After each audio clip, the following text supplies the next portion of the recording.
Alô, as pessoas que acabam de entrar, podem confirmar mandando uma mensagenzinha aí, se vocês conseguem me ouvir bem? Leonardo, Amanda, Michele, vocês conseguem me ouvir bem? A altura da transmissão está tranquilo? Thalisson, de Tumbiara, um abraço. Morgana. Bom, pessoal, eu vou conversar rapidamente sobre outras questões introdutórias, até esperar dar um tempinho para o pessoal chegar. É a primeira vez que eu faço uma live, então eu vou aprendendo enquanto vou fazendo e vocês vão me ajudando. Essa é uma iniciativa do IPOG e é por isso que essa live está sendo transmitida na página do IPOG. Mais adiante, com a sucessão a fúria legiferante que nós temos no Brasil, provavelmente hoje deve sair mais uma medida provisória, talvez eu faça algumas lives na minha própria página. Monique, bom que você está aqui. O professor Carlos André é meu mestre, esse é o meu professor show, como os alunos todos sabem bem. Grande abraço. Como eu estava falando, outras lives devem ser feitas proximamente na minha página pessoal. Essa é uma iniciativa do IPOG, para mim foi muito bom porque eu consigo aprender. Fico satisfeito de vários alunos e amigos estarem aparecendo e, bom, vocês já imaginam o que a gente vai falar aqui hoje, né?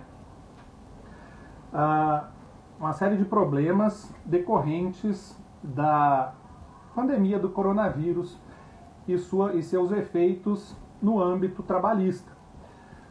Selmara, minha colega de magistratura, juíza, uma das juízas, se não a juíza mais admirada por mim do TRT da 18ª Região. Prazer enorme que você esteja aqui.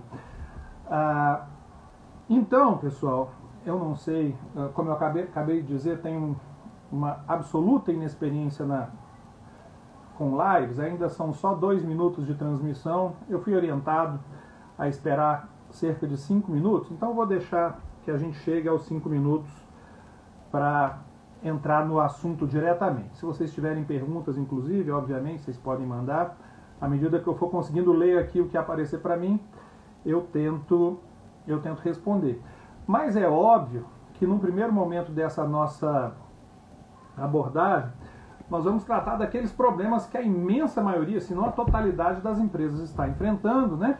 As empresas estão sem faturamento ou com a diminuição de receita bruta e muitos perdidos sobre o que fazer. E o pior que pode acontecer numa hora dessa é receber a orientação equivocada. E do jeito que estão sendo divulgadas as informações na internet, nas redes sociais, por pessoas que não têm a menor experiência e conhecimento da nossa área, mas só faltam fazer palestras, né? O resultado disso é óbvio. Nós esperamos já um aumento substancial de ações na Justiça do Trabalho, uma vez superado esse momento. E se as empresas, além do momento ruim que estão enfrentando, ainda tiverem de enfrentar os danos causados pela má orientação, vocês imaginam qual vai ser o resultado médio dessas ações a serem interpostas na Justiça do Trabalho, né? Bom, pessoal, acho que dá para a gente começar aqui o que eu queria tratar com vocês. É lógico que eu tenho só um início de conversa aqui, o restante vai ser dito em conformidade com o nosso diálogo. Olha, quando a medida provisória número 917 foi editada, não tem nem uma semana, né? Eu e o colega Kleber Salles, juiz do trabalho aqui em Goiás também, escrevemos um e-book, pode-se dizer assim, que vai ser disponibilizado inclusive a partir de amanhã para quem quiser, em que nós analisamos aquela MP que traz, no artigo 3º em específico, uma série de medidas que podem ser adotadas pelas empresas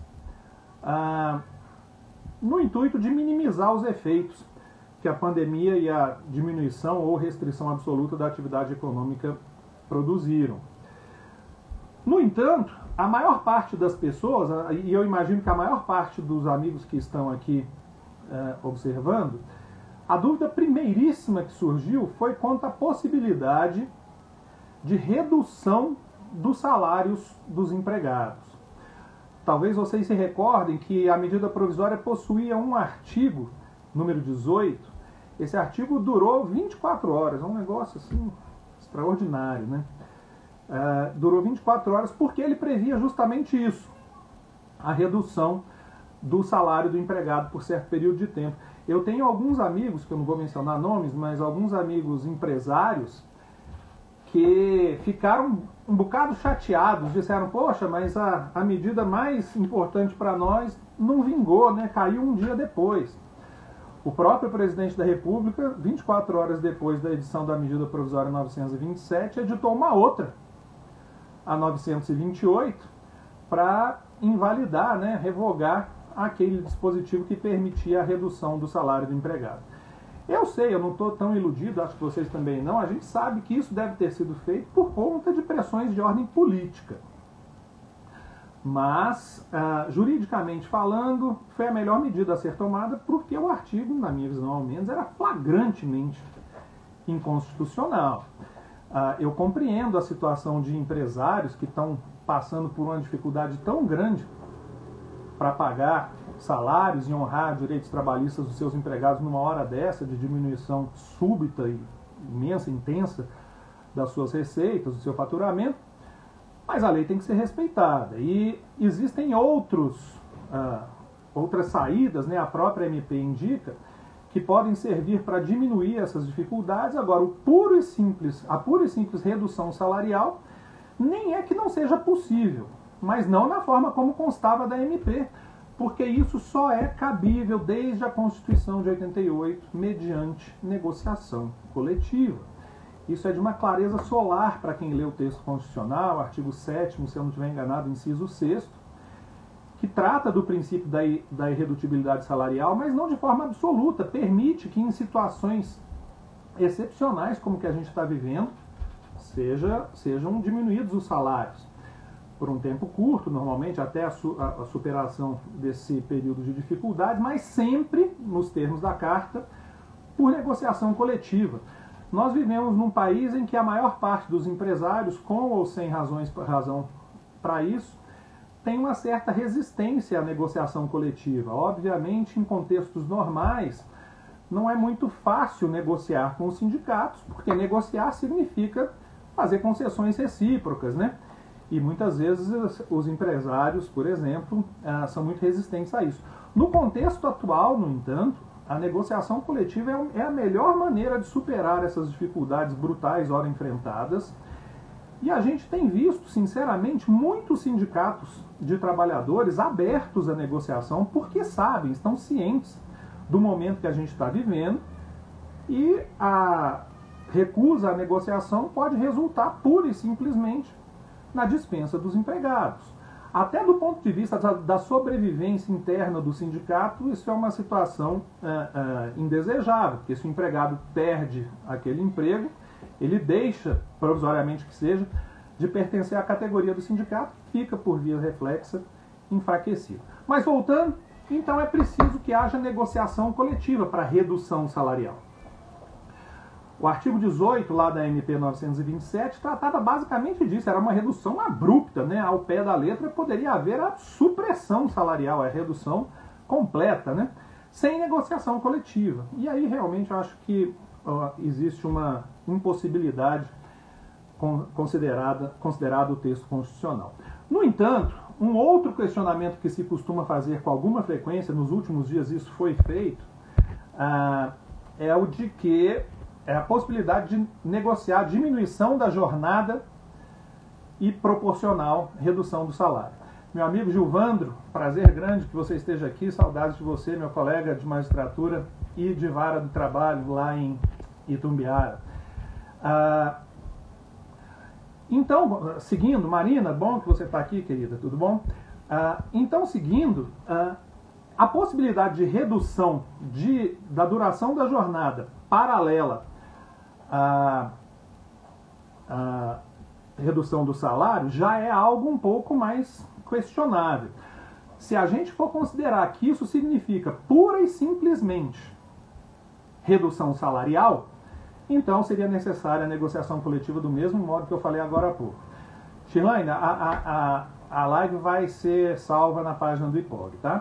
Mas se vocês ficarem aí, tanto melhor, até porque eu tento responder as perguntas. Vamos tocar o barco. Será que é possível que se reduza proporcionalmente o salário e a jornada? Olha, o Tribunal Superior do Trabalho possui uma orientação jurisprudencial de número 244, que trata de uma situação muito específica, a do professor. Professor este que, ao longo do tempo, nas faculdades, por exemplo, eles pegam um número maior ou menor de turmas para lecionar, na maior parte das vezes em virtude da diminuição ou aumento do número de alunos, que resulta na diminuição ou aumento da quantidade de turmas que o professor leciona, em que o professor leciona. Já aconteceu comigo e com muitos dos professores que me honram com a assistência aqui. Pois bem, o Tribunal Superior do Trabalho entendeu que o pagamento do salário proporcional ao número de turmas que o empregador dispõe ao professor, quando isso ocorrer, no caso de diminuição do número de turmas, que isso não implica em redução salarial, porque o salário hora, o salário por aula, enfim, teria se mantido o mesmo. A rigor, ao pé da letra, vocês me permitam a leitura, a OJ diz que a redução da carga horária do professor, que é do que a gente está cogitando aqui para os empregados em geral, em virtude da diminuição do número de alunos, e no nosso caso seria em virtude da diminuição da atividade econômica, em virtude das medidas de interdição governamentais oriundas do combate à pandemia. Mas seguindo, a redução da carga horária do professor, em virtude da diminuição do número de alunos, não constitui alteração contratual. Isso é um desacerto flagrante do TST. Ele quer dizer que não constitui alteração contratual ilícita. Alteração é claro que constitui, né? Mas não constitui alteração contratual ilícita, uma vez que não implica redução do valor da hora-aula. Fazendo a analogia, se você por um acaso for defensor da tese, e é uma tese que eu tive enorme resistência num primeiríssimo momento, já agora um pouco mais aberto ao seu cabimento, porque nós estamos vivendo um momento extraordinário em que se justifica com muito mais razão a adoção de uma medida tão radical. Parece que teve um probleminha de conexão, eu vou repetir. Eu dizia que, da mesma forma que o professor pode ter a redução da jornada e a proporcional redução do salário, do pagamento, em virtude desse menor número de turmas em que ele vai lecionar, segundo o TST, isso não é uma alteração contratual ilícita, por outros termos, isso poderia ser feito, porque isso não implica redução do valor da hora-aula. Logo, desde que mantido o valor da hora de trabalho, seria possível ao empregador reduzir a jornada. Ao fim e ao cabo, acho que é até uma interpretação razoável, mas talvez conviesse que nós esperássemos a medida provisória que está por sair, que talvez cuide deste tema. Agora, para a gente acabar com essa questão, a ideia de que seria possível pura e simplesmente reduzir o salário do empregado sem redução de jornada, isso não é possível. Quanto a isso, eu acho que é o ponto pacífico na doutrina, na jurisprudência, entre qualquer um que a gente converse. Agora, no cenário que a gente está enfrentando, quando o empregador deseja reduzir o salário do empregado, normalmente ele admite a redução da jornada, até dispensa a jornada inteira, porque não tem serviço para fazer, ele está impedido, a sua atividade econômica está interditada por ato governamental. O Júlio César Pires aqui está dizendo que no Brasil negociação não funciona ao pé da letra. Muitos querem só benefícios próprios. Eu sei que isso é verdade em muitos casos, mas nós estamos passando por uma experiência neste momento que nos indica que os sindicatos estão abertos, muitos deles, a maior parte, eu diria, abertos à negociação. A gente tem já uma série de convenções coletivas, acordos e convenções coletivas firmados a partir da eclosão do problema do coronavírus. Núbia, lá de Cuiabá, bom, querida, que você está aqui também. Pessoal, tem muita gente que eu não vou mencionar porque é impossível, vai tudo muito rápido. O Mário está me perguntando qual seria o percentual máximo de redução salarial em caso de acordo coletivo. Olha, talvez a pergunta tenha em mira a previsão lá do 502 ou 3 da CLT, na redação anterior à Constituição Federal, quando isso era possível e não é mais, de que nos casos de força maior seria possível a redução de até 25%. Só que aquele era outro contexto, anterior à Constituição, sem negociação com o sindicato, de tal modo que a mim parece que não há um percentual. Não, parece não, não há um percentual nesse sentido lastreado em lei. É lógico que eu, pelo menos imagino, que os sindicatos não ajustarão acordos coletivos ou convenção coletiva com supressão completa do salário do empregado. Mas essa é uma questão que fica relegada, por óbvio, à responsabilidade do ente sindical. A Alice, lá de Manaus, prazer que você está aqui também, querida.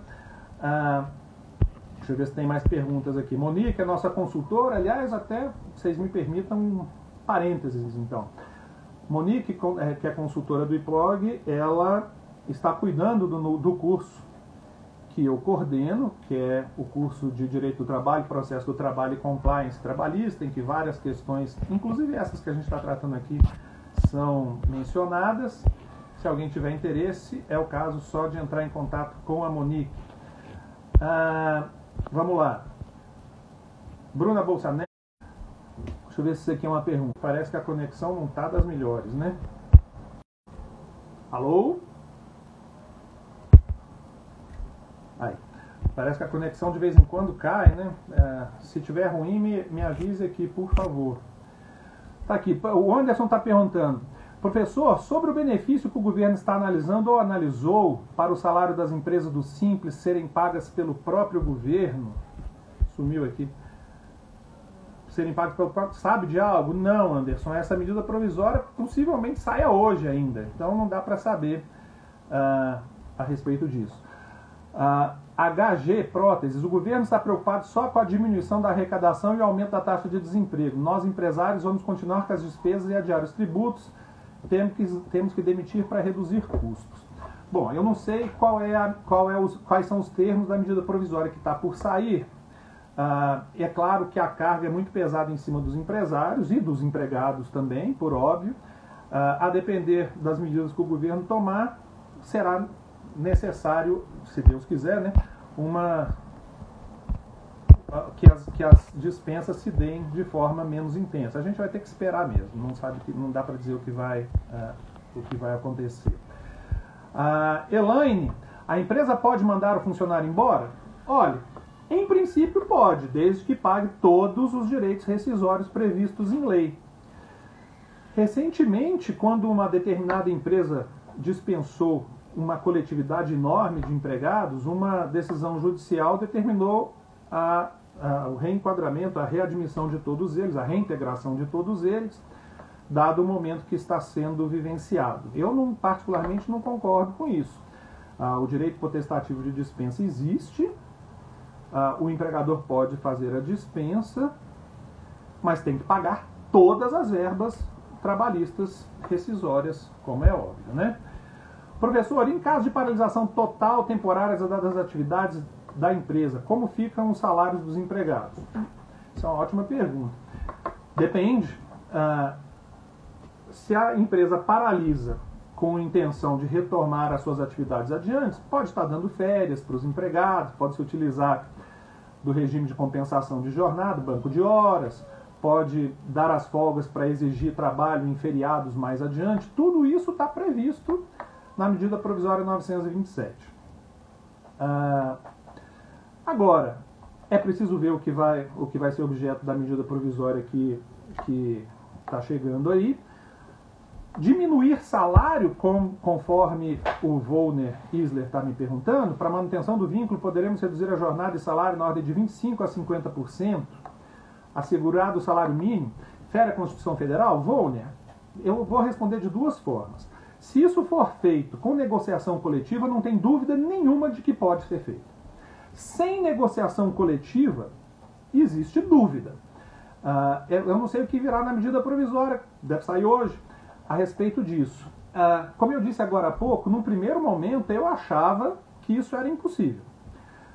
Mas, numa segunda ordem de considerações, e levando em consideração, inclusive, por analogia, uma orientação jurisprudencial do Tribunal Superior do Trabalho, OJ 244, da SDI 1, me parece que é possível, num contexto excepcional, sem que o empregador tenha qualquer culpa pela sua ocorrência, a redução proporcional da jornada e do salário, desde que assegurado o pagamento do salário hora anterior. Se você quiser dar uma conferida, OJ 244 da SDI 1 do TST.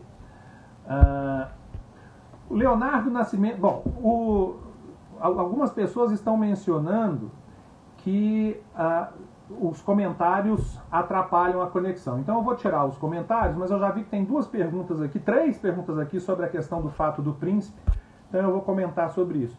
Eu só sou tão ignorante nisso que eu não sei nem sequer como é que se tiram os comentários. Estou tentando.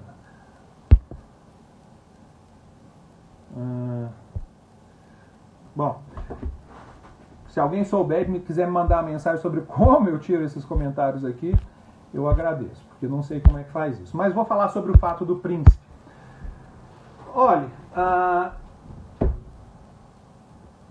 antes de eu falar do fato do príncipe, uma pergunta interessante aqui da Alessandra. Se a cidade onde eu moro estiver com ordem de fechamento do comércio não essencial, caso o dono do estabelecimento determine o funcionário ir trabalhar, a recusa pode ensejar a justa causa? Acho que de jeito nenhum. Se existe uma ordem de fechamento governamental, de fechamento do comércio, a recusa do empregado à convocação ao serviço, nesse caso, o empregado está exercendo seu legítimo direito de resistir contra uma ordem manifestamente ilegal. Nesse caso, acho que não. Nas bolinhas. Ai, ai. Não consegui, não. Vocês estão me ouvindo aí? Rapaz, acho que eu não devia nem ter tentado mexer com isso. Acho que minha esposa talvez esteja me ouvindo, ela podia vir aqui me acudir, porque eu não sei o que está acontecendo. Bom, eu espero que vocês continuem me ouvindo aí. Não estamos vendo. Ai, ai, ai. Como é que eu boto isso?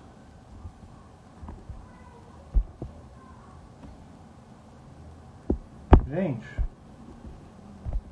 isso é uma loucura. Como é que eu coloco essa câmera? Sumiu a câmera. Me ajuda aqui que eu não sei como é que eu faço isso. Você saiu de Flamengo. Pessoal, eu realmente não sei o que está acontecendo. Voltou. Leva ele para lá. A esposa teve que vir aqui acudir e trouxe um menino chorando.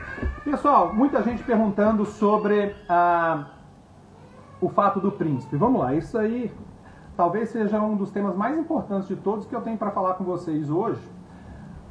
Infelizmente, a quantidade de desinformação com que está sendo tratado esse assunto é algo fora do normal, impressionante, né? Eu tenho a impressão, sinceramente, e sem querer ofender absolutamente ninguém, que boa parte das pessoas, da classe empresarial em geral, e eu sei que os empresários estão sofrendo brutalmente com o problema hora enfrentado, mas a impressão que me dá é que foi enxergada a ideia do fato do príncipe como se fosse uma panaceia que resolvesse todos esses males ora enfrentados. E, na verdade, eu entendo que não é bem dessa forma, né? O que acontece? O que é o fato do príncipe, né? É a previsão que está no artigo 486 da CLT. O pessoal aí que é advogado, que é da área trabalhista, deve ter desenterrado as suas CLTs para ler lá o artigo 486, que era um artigo que a gente não dava a menor bola, né? Estão me avisando aqui que tem algum problema na imagem. Advogado, que é da área trabalhista, deve ter desenterrado suas CLTs para ler lá o artigo 486. Vamos tentar voltar com a imagem normal aqui. Estão me avisando aqui que tem algum problema na imagem. Já fiz isso. Bom, espero que tenha melhorado aí. Como é que eu tiro as perguntas aqui? Pessoal, sem ter experiência na coisa é difícil, viu? Bom, deixa aqui. Vamos assim desse jeito mesmo. Bom, vamos começar de novo sobre o fato do príncipe. Tá tendo uma série de desinformações a respeito disso. Infelizmente, uma série de pessoas, até o presidente da República, resolveram dar pitaco a respeito da aplicação do Instituto. E a coisa não é bem desse jeito.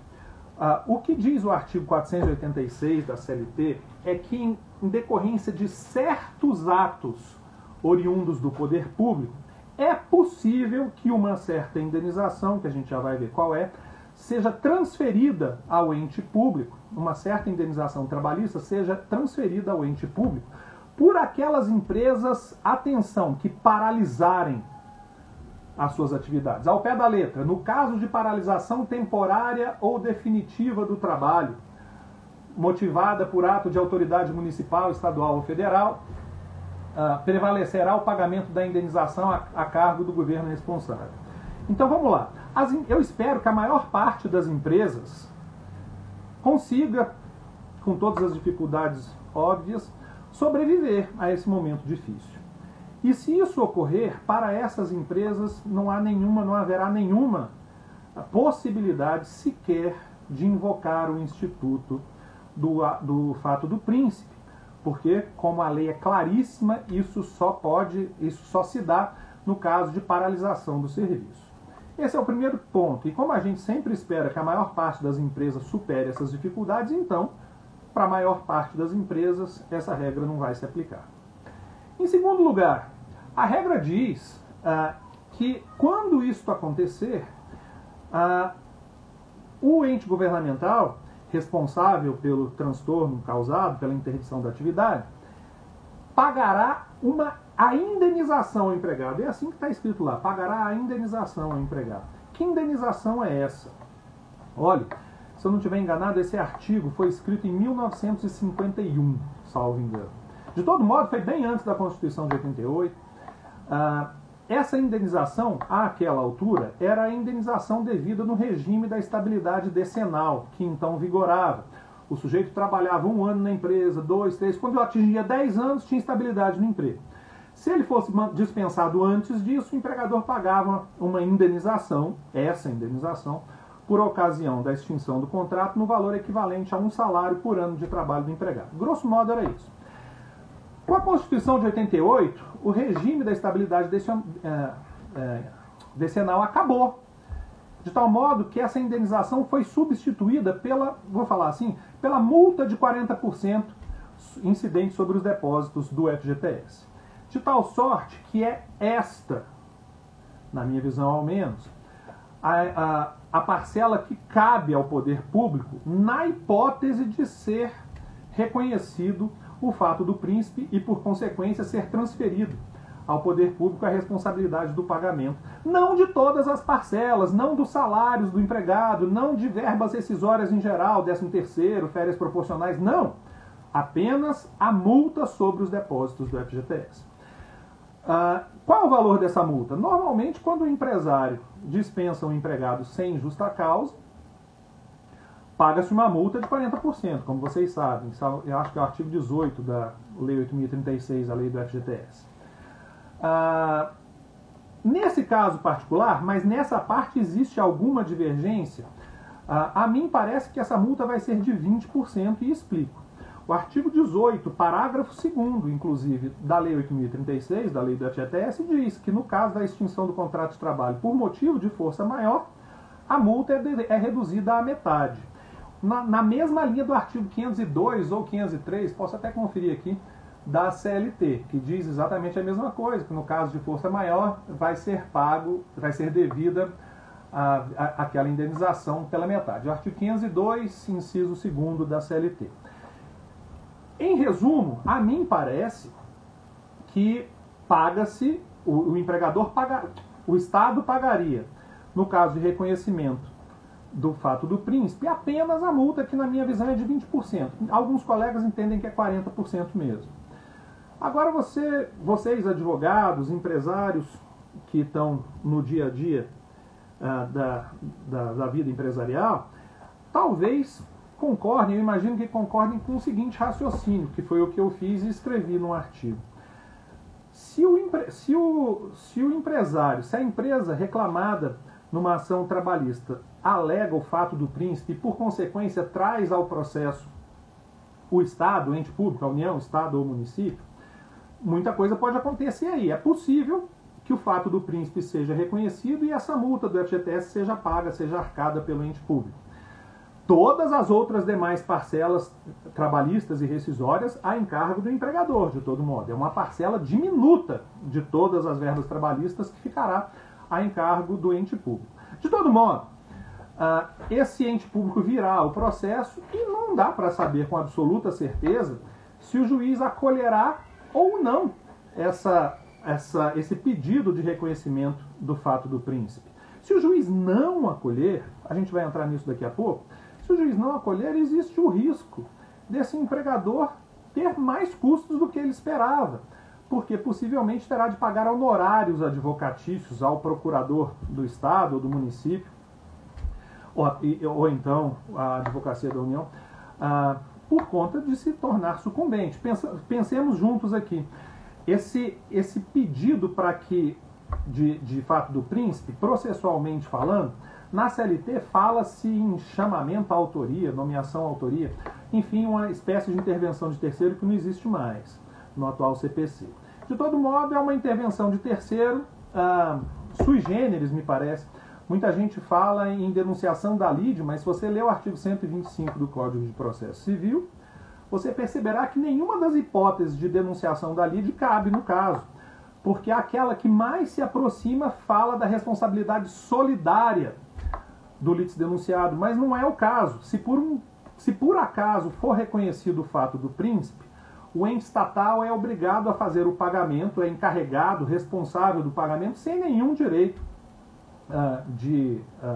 sem nenhuma questão sem nem se cogitar de solidariedade ou de subsidiariedade.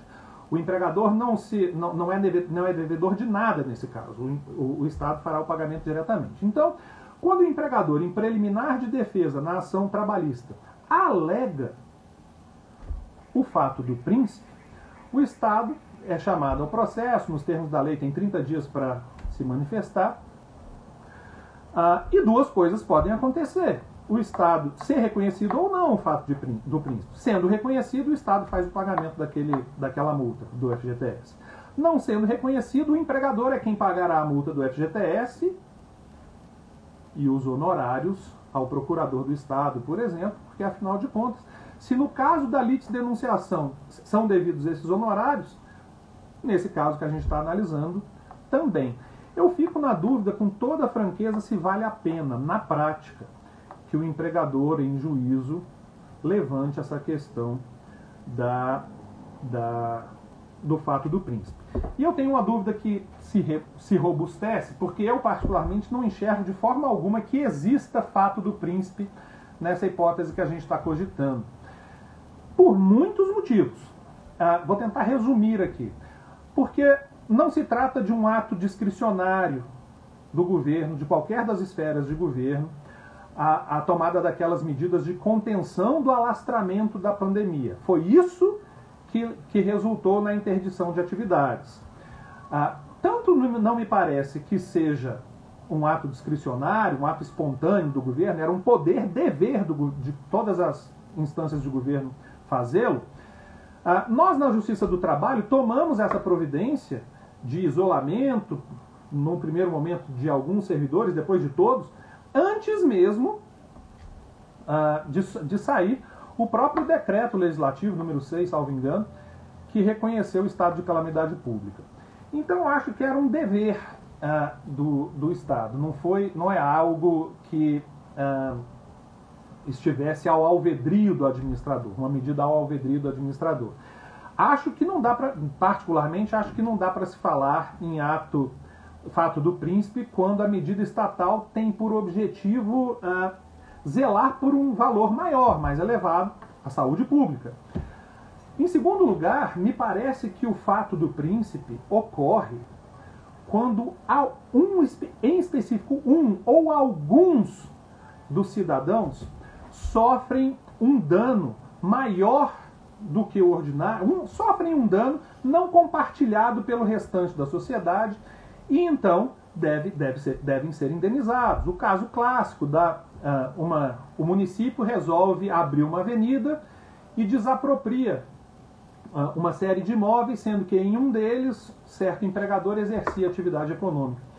É o caso clássico, de fato, do príncipe, que deve ser feita a indenização. Mas aqui, no caso que a gente está tratando, todos tivemos que dar a nossa cota, maior ou menor, de sacrifício. Toda a sociedade foi atingida pelos atos de interdição governamentais que eram necessários. Não houve uma distribuição equitativa dos ônus da atividade administrativa, de tal modo que nesse caso não me parece que caiba indenização pelo poder público. Até porque, se coubesse, pessoal, teria que indenizar as pessoas físicas que não puderam ir às aulas, por exemplo, o empregado que perdeu o emprego, cada um dos profissionais autônomos que tiveram um decréscimo de renda por causa disso. Acho que é algo não factível, né? Eu estou procurando aqui, não estou conseguindo encontrar neste exato momento, uma jurisprudência do Tribunal Superior do Trabalho, que eu vou disponibilizar 3 ou 4 acórdãos sobre essa live na minha página do Facebook e do Instagram, que caminha nesse mesmo sentido. Mas, de qualquer forma, a mim parece que, por esses motivos, não há que se falar em responsabilidade do ente público.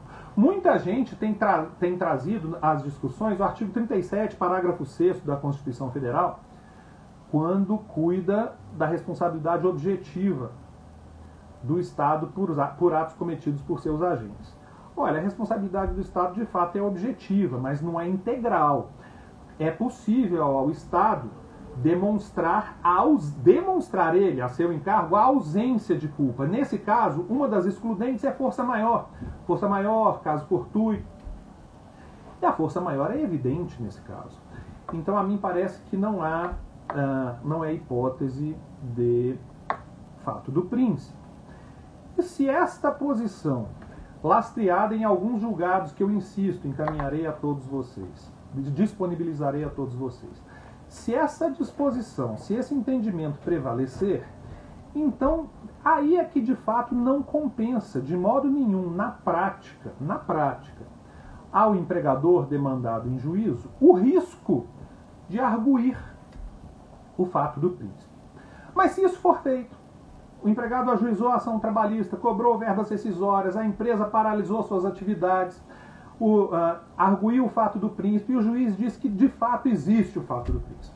Vai chamar, o juiz trabalhista, obviamente, vai chamar o Estado, o ente estatal, a União, o Estado ou o município, para integrar o polo passivo da ação.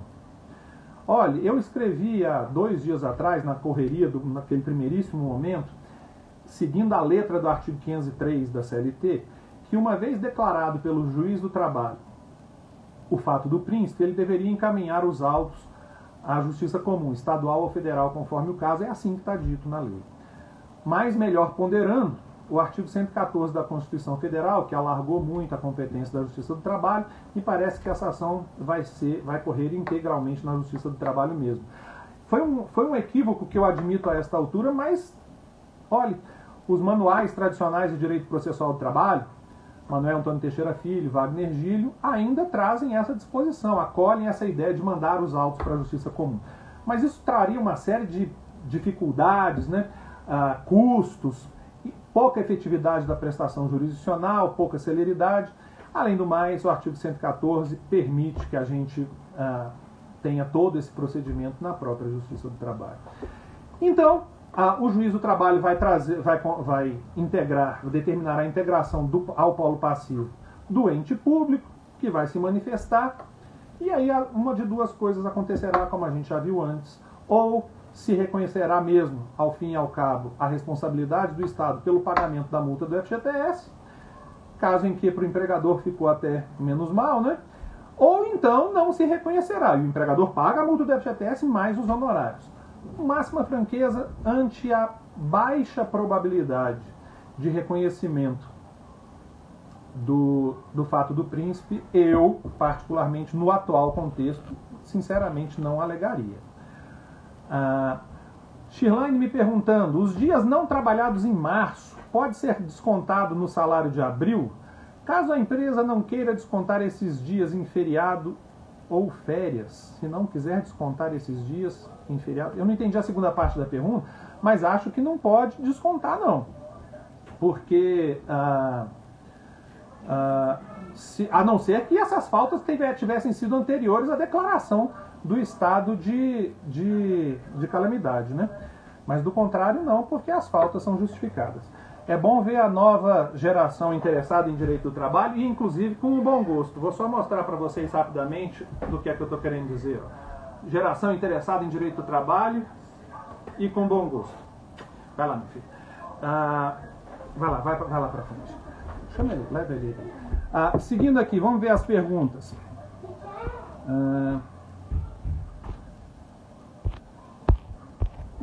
A Carol Freitas, melhor pessoa para tratar do assunto. Obrigado, Carol. Ainda tem corrente que inclui o aviso prévio. A Alice Nunes está me dizendo que tem uma corrente que inclui o aviso prévio dentre as parcelas que o ente público seria obrigado a pagar quando houver o reconhecimento do fato do príncipe. Eu compreendo que existe, de fato, né, a divergência, Alice, mas eu acho, com todas as vênias, um tanto forçado que o aviso prévio seja incumbido ao empregador. E já explico, mas é bom lembrar que existe uma outra corrente ainda que entende que nesse caso não cabe aviso prévio a nenhum. Eu acho que cabe o aviso prévio, só que necessariamente indenizado. Porque se o motivo da extinção do contrato é um fato imprevisível, como é o fato do príncipe, então não é possível a comunicação antecipada do fim do contrato sem justa causa, que seria a hipótese de aviso prévio trabalhado. Então, aviso prévio indenizado. Por que eu acho que não é encargo do governo, do ente público? Porque o artigo 486 fala apenas em indenização. Esse artigo 486, mesmo na sua redação original, lá de 1900, na década de 40 ou 50, naquele tempo já havia o instituto do aviso prévio. E se o legislador pretendesse que o aviso prévio devesse ser suportado pelo poder público, nada impediria que fizesse a expressa menção disso lá no artigo 502, né, salvo engano, da CLT. De tal modo que... 502 não, desculpa, no 486. De tal modo que a mim parece que não cabe o aviso prévio para transferir o aviso prévio indenizado ao poder público. Lembrando que há ainda uma terceira corrente, salvo engano, a Selmar, a minha amiga, não sei se ela ainda está aí, entende que não cabe aviso prévio. Marcela Lousada, professor, como fica a situação dos aprendizes e estagiários ante a pandemia? Olha, os aprendizes e estagiários, pela natureza do serviço deles, eles deveriam normalmente trabalhar internamente, né? A medida provisória permite que eles trabalhem de forma remota, né? Que haja o teletrabalho, inclusive para eles. Olha, não atende exatamente ao objetivo original da aprendizagem e do contrato de estágio. Mas é evidente que são medidas excepcionais tomadas em atenção à saúde desses próprios aprendizes e estagiários. Então eu entendo que é razoável. O que não me parece razoável, com máximo respeito, é a orientação do Ministério Público do Trabalho que os aprendizes, os menores aprendizes e estagiários, devam ser dispensados de todo e qualquer serviço com pagamento de salário. Isso pode até ser feito caso se demonstre inviabilizado, e se o empregador não quiser, o teletrabalho. Mas, do contrário, eu acho que o teletrabalho pode ser uma solução também para esse tipo de situação. Em relação, Lud Novaes, em relação aos benefícios de vale-refeição e vale-alimentação, acho que é isso. no período de home office, é suspenso o benefício? Bom, depende. A que título que a empresa paga esse vale-refeição e vale-alimentação? Se é uma norma interna, se é uma previsão em acordo coletivo ou convenção coletiva de trabalho.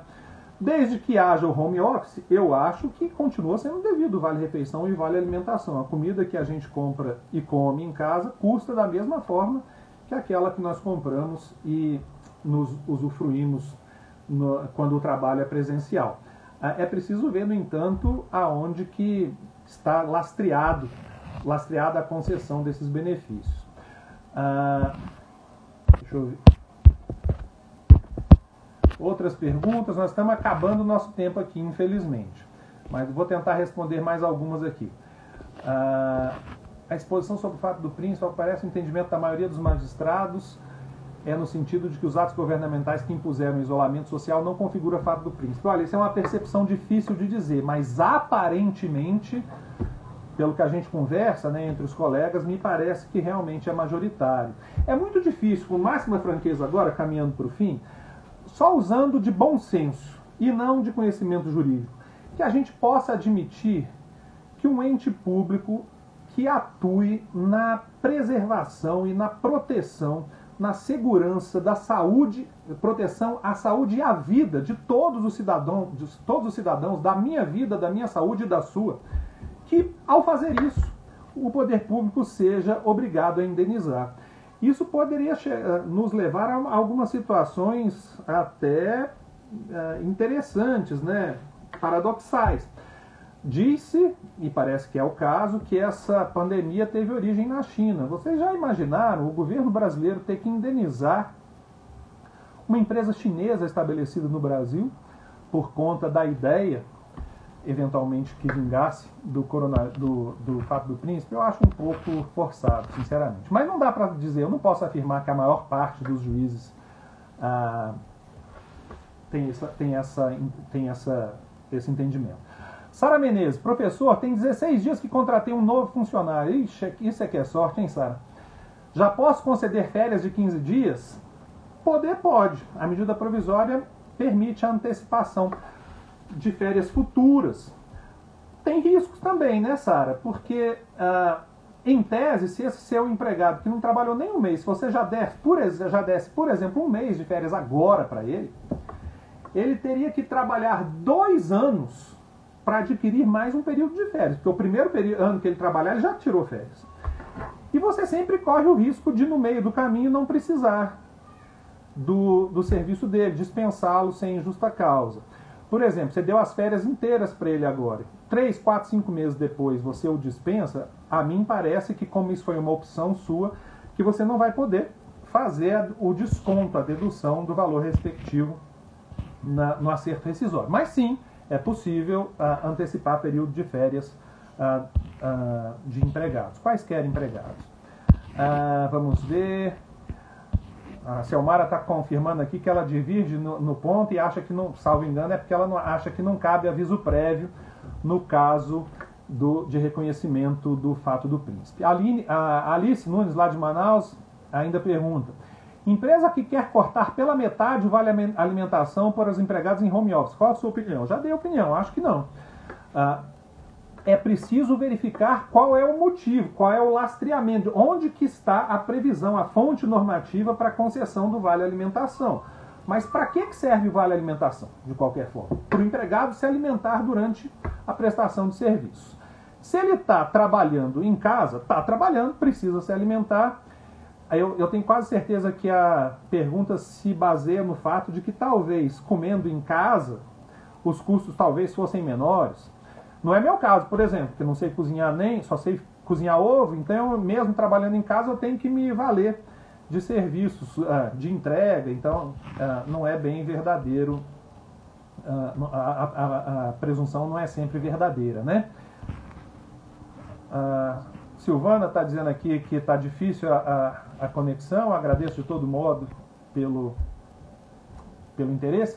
Meu amigo, parceiro de muitos, uns 3 ou 4 trabalhos aqui, o juiz trabalhista Kleber Salles, prazerzaço que você está aí, meu amigo. A gente está aprendendo. Estou apanhando como um doido aqui, mas a coisa está indo. Olha, eu vou escolher mais duas. Bruna Pisa, minha querida amiga, irmã da minha irmãzinha Isabela, que bom que você está aqui. A didática talvez não esteja ideal não, embora você diga o contrário, e eu agradeço, porque eu sei que eu estou apanhando muito aqui do sistema aqui. Eu vou acabar dominando isso aqui. Nas próximas lives a coisa sai direito, porque a gente tem que ficar pensando nas duas coisas e até trava o raciocínio. Rodrigo Daira aqui, o Turcão, meu amigão, diz que tem que pagar dobrado o vale alimentação, porque em casa a gente come mais. Não sei se tem que pagar dobrado por causa disso, mas que em casa a gente come mais, come mesmo. Eu já até comecei a ganhar um pezinho por conta desse período de isolamento e de reclusão.